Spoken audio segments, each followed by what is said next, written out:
Subscribe now and press the bell icon. Never. Very good morning to all of you. सब लोगों ने दिवाली मना ली है और अब आ चुका है आपका भाई दूज। आज जिन लोगों की बहनें जो गिफ्ट मांगना चाहती हैं वो बिल्कुल अच्छे से मांग सकती हैं कि भाई अब दिवाली तो हो गई, अब भाई दूज की बारी आ गई है। यानी भाइयों के लिए जो हम अपनी प्रेयर्स करते हैं, उनकी जो हाथ में रक्षा धागा बांधते हैं, अब आता है सिर्फ टीका करने का भी हमें गिफ्ट चाहिए। सो बेसिकली जिनके यहाँ भी भाई दूज होती है, very happy Bhai Dooj to all of you. As well as ऐसा नहीं कि बहनें सिर्फ गिफ्ट लेती हैं, बहनें आप लोगों की रक्षा भी तो करती हैं। जैसे भाई आपकी रक्षा करते हैं, आप सभी अगर अपनी बहनों की रक्षा करते हैं तो बहनें भी समाओ आपकी जो है सेफ्टी जरूर करती हैं। कैसे करती है? घर में अगर आपको कहीं जाना है, अच्छा पापा से मत बताना, अच्छा मम्मी से मत बताना। सो ऐसी चीजें हर घर में होती रहती है, हमारे साथ भी होती हैं। सो very happy Bhai Dooj to all of you. Start करते हैं अपने सेशन को। आज जो दिवाली स्पेशल का सेशन है आपका, वो टोटली रिलेटेड टू वोकैबुलरी है। जैसा कि I have already promise to you all कि जो प्रीवियस सेशंस में लास्ट मंथ में जो हमने वोकैबुलरीज पढ़ी थी, उन्हीं से कुछ रिलेटेड वोकैबुलरीज आज हम डिस्कस करने वाले हैं। तो चलिए स्टार्ट करते हैं अपना session with the good thought कि आज हम क्या सोच रहे हैं। भाई दूज सभी बहुत ज्यादा खुश होंगे, ऑलमोस्ट सभी बहनें आ भी चुकी होंगी कुछ घर, राइट? कुछ दिवाली सेलिब्रेशन के लिए आ चुकी होंगी तो भाई दूज करके जाएंगी। सो बहुत अच्छा माहौल होगा आजकल घर में, राइट? चलिए, सो दिवाली स्पेशल वोकैबुलरी आप लोगों से जैसा मैंने प्रॉमिस किया था वो मैं लेकर के आ रही हूं आप सबके सामने। तो जुड़े रहिएगा सेशन में एंड तक, बहुत ही इंटरेस्टिंग मैनर में आप लोगों को वोकैबुलरी मिलने वाली है। चलिए, तो आज का जो मैंने कोड लिखा है ना, वो उससे रिलेटेड ही है। जो आज का कोड है ना आपके सामने, वो कुछ भाई दूज से रिलेटेड ही है। चलिए देख लेते हैं कि हमने आप लोगों के लिए क्या लिखा है। कि भाई दूज का है त्योहार, बहन मांगे भाई से रुपए 1000, है ना? यही तो होता है ना। अभी मैंने स्टार्टिंग में यही बोला ना कि भाई आप दीजिए कुछ ना कुछ पैसे। सो भाई बहन मांगे भाई से रुपए 1000, तिलक लगाकर मिठाई खिलाकर देती आशीर्वाद, खुश रहो हर बार। भाई ये तिलक लगाते हैं, वो टीका लगाते हैं ना भाई दूज में। सो तिलक लगाकर और मिठाई खिलाकर कहती हैं भाई मेरा ये आशीर्वाद है कि हर बार खुश रहिए। So happy Bhai Dooj to all the brothers and sisters as well. Happy Bhai Dooj. चलिए स्टार्ट करते हैं सेशन को। हमारा थॉट हो चुका है। सो फर्स्ट वोकैबुलरी के लिए आपके सामने जो इमेज आने वाली है वो है ये। Now, guess this image. What can be the word? ये रिवीजन है आपके, जो प्रीवियस सेशन में आपने सब पढ़ रखा है। क्या इमेज ये हो सकती है? क्या समझ में आ रहा है? यहाँ पे एक टीचर है, may be she has a stick in her hands. So what is she trying to do? Strict लग रही है ना, बहुत ज्यादा स्ट्रिक्ट लग रही है। जैसा कि मैं देख पा रही हूं, आप लोग गेस भी कर पा रहे हैं कि स्ट्रिक्टनेस है कुछ। So basically the word is stringent और यू कैन से रिजिड और कठोर। तो ये स्ट्रिक्ट के लिए ही वर्ड यूज होता है, स्ट्रिंजेंट और कठोर, यानी कि रिजिड हो जाना, राइट? इसे हम बोलते हैं स्ट्रिंजेंट, हार्श हो जाना। सिनोनिम्स आर बाइंडिंग, नोट कर रहे हो तो यहां से देख लो। सिनोनिम्स क्या है? बाइंडिंग है, ड्रास्टिक डिमांडिंग है। एंटोनिम्स यानी एमिनेबल, जो फ्रेंडली हो, इजी हो, है ना? That is the antonym of stringent. Sentence में देख लेते हैं। The act imposes more stringent rules on atmospheric pollution. जो एटमॉस्फेरिक पॉल्यूशन है, जो उसमें एक्ट लग रहा है, उसमें बहुत ही ज्यादा रिजिड रेगुलेशंस हैं, स्ट्रिक्ट रेगुलेशन और रूल्स हैं। So you got the word stringent? Clear है सभी को? आगे बढ़े। चलिए नेक्स्ट वर्ड के लिए आपके सामने सिनोनिम एंटोनिम्स पहले से लिखे हुए हैं। नाउ ये कौन सी पिक्चर है जिसमें ये 3 कैरेक्टर्स आपको दिख रहे हैं, जो हॉलीवुड कैरेक्टर्स हैं? ये कौन सी पिक्चर है? इसको देख के आप सभी पहचान जाएंगे। जल्दी से गेस करें। Yes, Twilight. Basically this is the, जो इसका मूवी नेम है, दैट इज ट्विलाइट, यानी कि नाइटफॉल, डस्क, डार्क, और यानी कि सांझ, जो शाम के इवनिंग के बाद जो होता है ना, वो होता है ट्विलाइट। उसे हम क्या बोलते हैं? ट्विलाइट। और यू कैन से उसके सिनोनिम्स हो सकते हैं सनसेट, डिमनेस, मतलब जब सूरज डूब जाता है उसके बाद जो आपका समय होता है, that is known as twilight, sunset, और you can say dimness. Antonyms are blaze और ब्राइटनेस। क्या है? ब्लेज और ब्राइटनेस। सो सेंटेंस का इसमें क्या हो जाएगा, इन हिज ट्विलाइट ईयर्स, मतलब जो उसके ट्विलाइट ईयर्स हैं यानी नाइटफॉल हैं, he must have thought that this was the best thing that had ever happened to him। मतलब जो उसके बीते साल रहे जिसमें डिमनेस थी, है ना कहीं एक दुख भरा समय था, तो उसको ये सोचना चाहिए that this was the best thing that had ever happened to him। So got the word twilight। Next word की तरफ बढ़े, चलिए नेक्स्ट वर्ड जो है आपका, उसके लिए पिक्चर है ये, सिनोनिम्स दिए हुए हैं आपको, सेंटेंस दिया हुआ है, now you have to guess the word. Guess करें कि what can be the word. कुछ कुछ चीजों में देखो already I have already given you the hint, pardon, exculpation. So यहां पे क्या हो रहा है, there is a man who is behind the jail. So what is this, picture में जो है वो स्पेलिंग गलत लिखी है, प्लीज गॉड पार्डन मी, मतलब मुझे माफ कर दीजिए। So basically the word is कि मुक्ति दे दीजिए, एब्सोल्यूशन। जो वर्ड है वो क्या है, एब्सोल्यूशन है, यानी कि किसी भी तरीके से मुक्ति, फ्रीडम चाहिए, डिलीवरेंस चाहिए, और you can say emancipation. Synonyms are exculpation और you can say pardon, right, you can say pardon. Sentence can be even though you wronged me, हालांकि आपने मुझे गलत समझा या आपने गलत ठहराया, I will grant you absolution so I can go let out of the pen, let go of the pen and be at peace. मतलब भले ही तुमने मेरे साथ गलत किया है but I let you free, है ना, मैं तुम्हें माफ करता हूं जिससे कि जो मेरा दर्द है वो छोड़ दूं मैं और शांति से रहूं, right. So that is absolution. Clear. Next word के लिए इमेज आपके सामने ये रही, उससे पहले इसके एंटोनिम्स भी देख लो, दैट इज पनिशमेंट और डिनायल, मतलब किसी चीज का जो पनिशमेंट है वो दे देना, किसी को लेट गो कर देना और किसी को पनिशमेंट दे देना। सो डिफरेंस है ना। चलिए नेक्स्ट आपके सामने जो इमेज है वो ये बहुत ही इजी टू गेस है, so you can guess it easily. What can be the word for this image. Okay चल बताते हैं कि ये है एक शॉडी। शॉडी मतलब जो बैडली मेड और डन और यू कैन से तुच्छ। देखो बहुत ही बहुत ही मेस्डअप सा है कि सारी चीजें एकदम खराब तरीके से पड़ी हुई है, कुछ क्लॉथ दिख रहे हैं जो एकदम ढेर लगा हुआ है। So that is badly made और done, you can say shoddy. So the meanings के अलावा इसमें देख लेते हैं सिनोनिम इसके, दैट इज फ्रिवलस और मीजली। और एंटोनिम क्या हो जाएंगे, जो चीज बहुत ही एक्सीलेंट हो, फाइन हो। So that are the antonyms.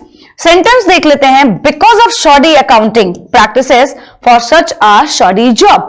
जो इतनी बैड जॉब है उसके लिए ही has to do a shoddy accounting practices. So ये शॉडी आपको दिख रहा है ना, इस तरीके से बहुत ही ज्यादा मेस्ड अप है, बैड है। क्लियर है ये वर्ड। नेक्स्ट वर्ड की तरफ बढ़ते हैं, जैब्स यानी कि प्रहार करना। किसी तरीके का जब अटैक होता है विद अ पॉइंटेड ऑब्जेक्ट, जब किसी पॉइंटेड ऑब्जेक्ट से आपके ऊपर कोई प्रहार होता है, अटैक होता है, सो उसे हम बोलते हैं जैब्स। ठीक है। और उसके लिए देखो अब ये इमेज है, इमेज से समझ में नहीं आ रहा है कि देयर इज अ चाइल्ड, उसको निडल लगाई जा रही है, एक पॉइंटेड ऑब्जेक्ट हो गई needle, so he used to cry, रोने लगा, है ना। सो बेसिकली उसके ऊपर जो एक पॉइंटेड ऑब्जेक्ट से अटैक किया जाता है, प्रहार किया जाता है, जैसे जब कोरोना वायरस की जो इंजेक्शन लगती थी वो कैसे लगती थी, एकदम स्ट्रेट वे डायरेक्टली। सो वो होता था एक अटैक, तो उसे हम बोलते हैं जैब्स, यानी कि अ क्विक एब्रप्ट और फोर्सफुल थ्रस्ट और stab specially with something pointed, जो चीज पॉइंटेड हो। सिनोनिम्स इसके हैं, यानी किसी को पोक करना या स्ट्राइक करना। एंटोनिम्स मतलब किसी को फ्री कर देना, अनहोल्ड, लिबरेट। सो वो उसके क्या हो गए, एंटोनिम्स हो गए। सेंटेंस देख लेते हैं कि नीडल जैब्ड इनटू हिज आर्म, यही तो है, जो नीडल जो है जो उसके ऊपर एकदम जैब कर दी गई, अटैक फुली कर दी गई, राइट। नेक्स्ट वर्ड के लिए पिक्चर है आपके सामने ये। Now guess this picture. इसके लिए कोई वर्ड नहीं दिया हमने, मैं साइड हो जा रही हूं। ये क्या करने की कोशिश कर रहे हैं, है ना, देयर इज अ माउंटेन और उसके ऊपर से निकलने की कोशिश कर रहे हैं। बहुत ही ब्रेव है, ब्रेव है ना।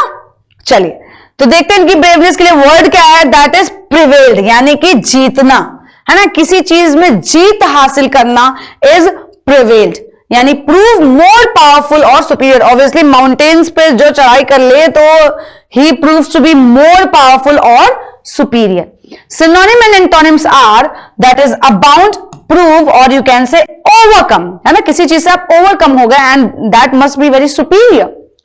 एंटोनिम्स आर सरेंडर और गिव अप कर देना, मतलब अपने आप को भाई कोई चीज छोड़ देना कि हमें नहीं प्रूव करना कि हम बहुत ज्यादा पावरफुल हैं, सुपीरियर हैं, राइट। सेंटेंस में यूज देख लेते हैं, I do hope he will prevail over the rebels, मतलब मैं ऐसा आशा करता हूं कि वो जो रेबल्स है, जो हमारे दुश्मन है, उन पर जीत हासिल कर लेंगे। क्लियर है सभी को, एवरीबॉडी।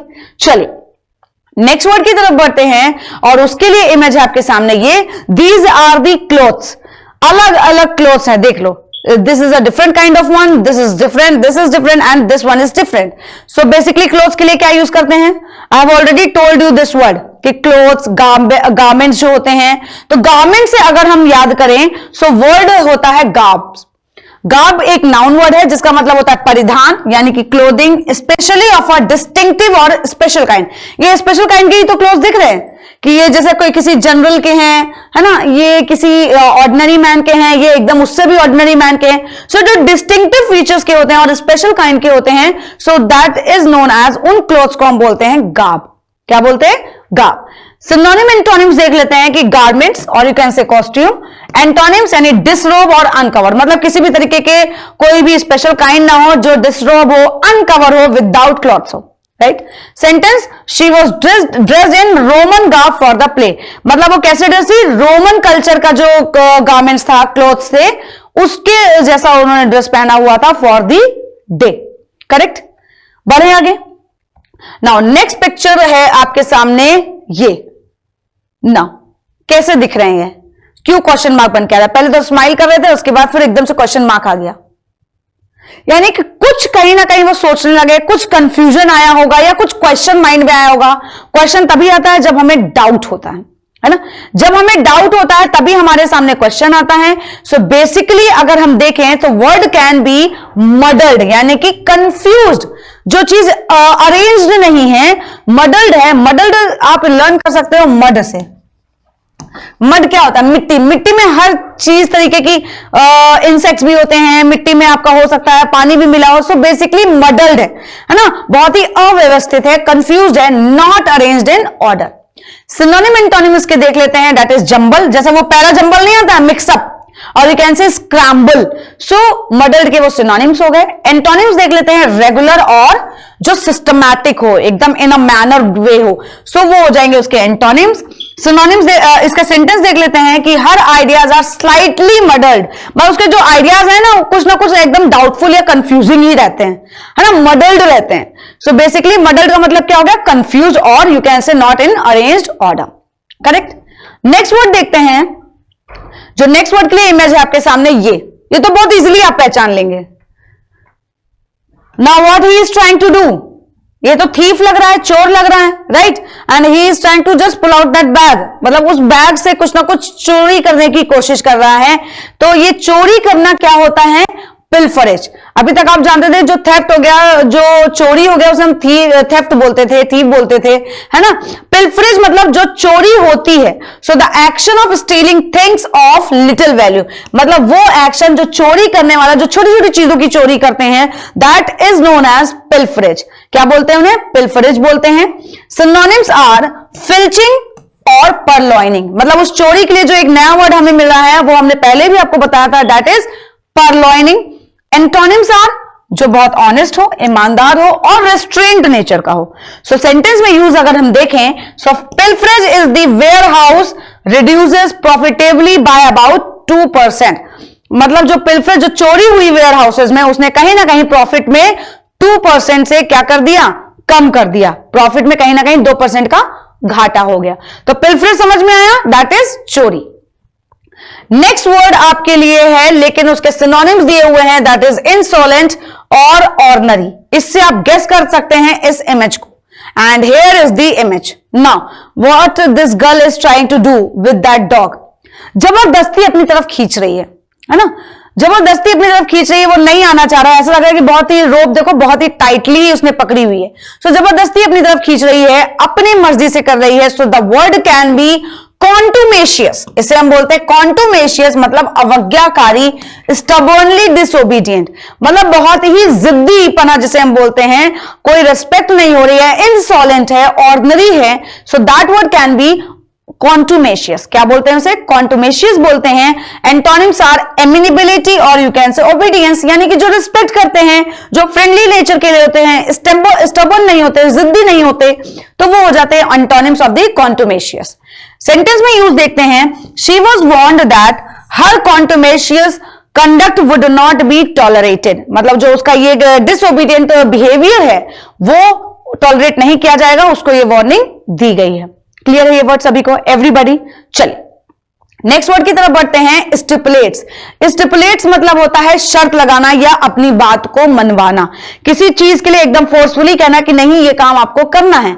तो इसके लिए जो इमेज है वो देखो, ये ऑडिट जब होता है तो उसमें बिजनेस, असेसमेंट, वेरिफिकेशन, फाइनेंस, सारी चीजें चेक होती हैं। तो बेसिकली ये शर्त लगाने जैसा ही हो गया कि ये जो है हर एक चीज को एनालाइज करेंगे।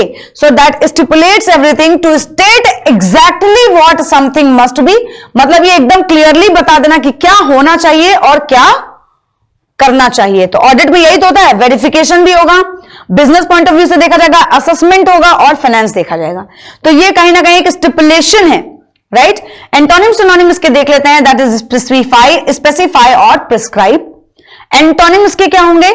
इंप्लीकेशन और डिसएग्रीमेंट, मतलब किसी भी चीजों से अग्री ना करना। So the rules stipulate that players must wear uniforms, मतलब रूल्स में ये एकदम क्लियरली बात कह दी गई है विद रूल्स एंड रेगुलेशन कि प्लेयर्स को क्या पहनना होगा, दे मस्ट वियर यूनिफॉर्म्स, उनको क्या पहननी होगी?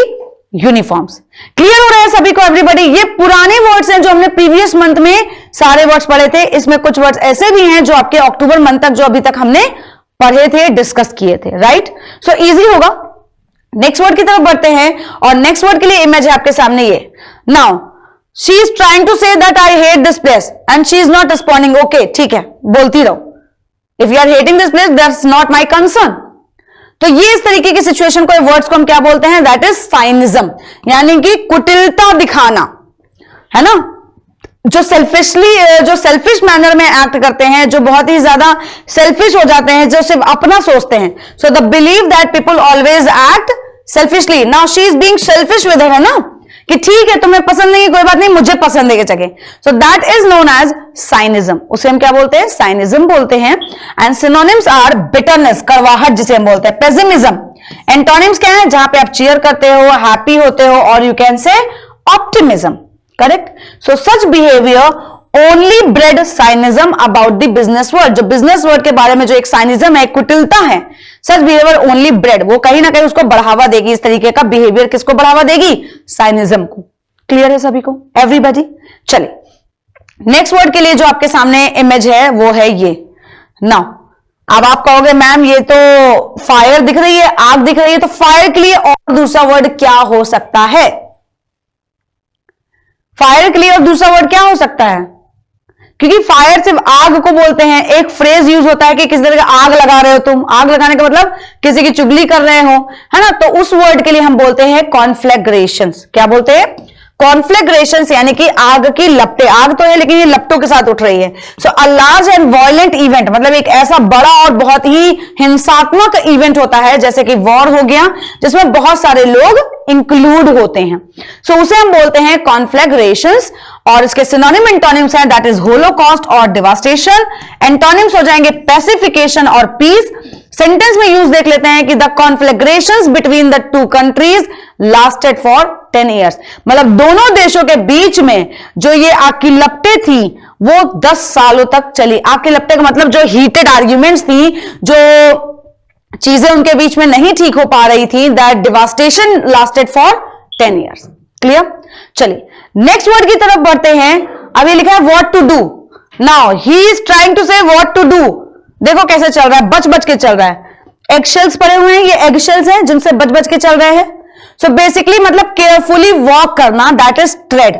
उसे हम क्या बोलते हैं? ट्रेड, यानी केयरफुली वॉक करना, चाल आपकी। ये देखो इसकी चाल देख रहे हो कैसे है, बहुत ही बच बच के वो एक्सेल से चल रहा है। So to walk often used figuratively, बच बच करके चलना। सिनोनिम्स हो जाएंगे स्ट्राइड और ट्रैम्प। इस बच बच के चलने को या धीरे धीरे चलने को बोलते हैं स्ट्राइड करना या ट्रैम्प करना, क्योंकि वॉक कर रहे हैं इसलिए स्ट्राइड हो जाएगा। क्रॉल मतलब होता है रेंगना, है ना। क्रॉल मतलब क्या होता है, रेंगना, तो वो उसका एंटोनिम हो गया। Now she ट्रॉड casually enjoying the touch of the dam grass on her feet, मतलब वो इतने आराम से चल रहे, घास में हम लोग नहीं दे दे कि ग्रास जो है उसके जो डैम ग्रास होते हैं हमारे पैरों में, पैरों की फीट्स को छूती है ना, फीट्स को छूती है। सो वो बहुत कैजुअली चल रही थी। सो ट्रेड का मतलब समझ आया, यानी कि केयरफुली मैनर में चलना। नेक्स्ट आपका वर्ड है, उसके लिए जो इमेज है वो ये ना, ये एक इनका नाम रख देते हैं, ये मानस है और ये आराम से बैठे हुए हैं अपने दोनों पैर स्प्लिट करके। तो जो पैर फैलाकर बैठते हैं उन्हें हम क्या बोलते हैं, पैर फैलाकर के बैठने को बोलते हैं स्ट्रैडल, है ना। क्या बोलते हैं, स्ट्रैडल, यानी कि पैर फैला करके बैठना और पैर फैला करके चलना। सो टू वॉक, स्टैंड और to sit with the legs wide apart, मतलब लेग्स आपके वाइड अपार्ट होते हैं, स्ट्रेच फॉर्म में रहते हैं। सो यू कैन वॉक, पैर फैला के चलना, खड़े रहना, और यू कैन सिट ऑल्सो। वो जिम्नास्टिक होता है ना, जिम्नास्टिक, सो उसके लिए हम यहां पे यूज करते हैं स्ट्रैडल। बेसिकली सिनोनिम्स आर बेस्ट्राइड और यू कैन से स्प्रॉल। क्या बोलते हैं, बेस्ट्राइड या फिर स्प्रॉल करना। एंटोनिम्स हो जाएंगे किसी चीज को कंप्रेस कर देना या रिड्यूस कर देना। ऑब्वियसली पैर जब फैला के नहीं बैठेंगे, you just compress your legs, तो उसमें क्या हो जाएगा, रिडक्शन हो जाएगा, डिमिनिश हो जाएगा। क्लियर हो रहा है ये वर्ड सभी को। सेंटेंस देख लेते हैं, ही पुल्ड ऑन हिज हेलमेट, उसने अपना हेलमेट खींचा, and straddle the motor bike. और बाइक में कैसे बैठते हो आप, पैर फैला के ही तो बैठते हो। सो उसी को यहां पे इस तरीके से यूज कर दिया। क्लियर है ये वर्ड सभी को, एवरीबडी। आगे बढ़ते हैं।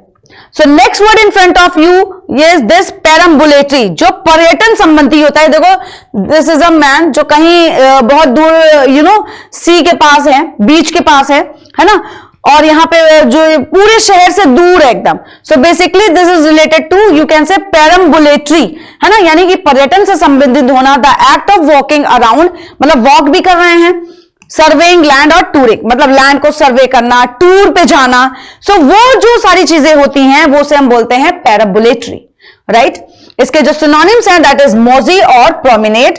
एंटोनिम्स देख लेते हैं, एम्बल या फिर एस्केप। एम्बल किससे बना है, एम्बुल से, यानी कि सिर्फ वॉक करना। और टूर संबंधी जो वॉक होती है या पर्यटन से संबंधी जो वॉक होती है उसे हम बोलते हैं amble. Sentence is they decided to take a shortcut, उन्होंने डिसाइड किया शॉर्टकट लेने का, and perambulate over the large hill, और बड़े बड़े पहाड़ों से वो चढ़ने की कोशिश कर रहे थे। क्लियर है। नेक्स्ट वर्ड की तरफ बढ़ते हैं और उसके लिए इमेज है आपके सामने ये। तो यहां पे क्या हो रहा है, व्हाट्स हैपनिंग ओवर हियर। ये जो बर्ड्स हैं या ऑस्ट्रिचेस हैं वो रोड क्रॉस करने की कोशिश कर रही हैं, तो यानी पार जा रही है। रोड के पार जाना इज ट्रैवर्स्ड। क्या होता है, ट्रैवर्स्ड, यानी कि पार जाना। मीनिंग होता है टू क्रॉस और travel through an area of land और वाटर, या तो लैंड से पार जाओ या वाटर के पार जाओ। सो उसे हम क्या बोलते हैं, ट्रैवर्स्ड। सब सिनोनिम्स क्या हो जाएंगे, ब्रिज को क्रॉस करना या क्रिस क्रॉस करना। Antonyms, where you are fixed और इमोबाइल, मतलब कोई चीज आपको क्या करनी है, एक एंड टू एंड नहीं जानी है, एक ही जगह पे रहना है, फिक्स्ड रहना है, इमोबाइल। सो वो आपका इसका एंटोनिम्स हो जाएंगे। सेंटेंस देख लेते हैं, the candidates traverse the state through out the campaign, पूरे कैंपेन तक जो कैंडिडेट्स है दे ट्रैवर्स द स्टेट, मतलब पूरा आर पार जाते रहे, पूरे स्टेट को क्रॉस किया।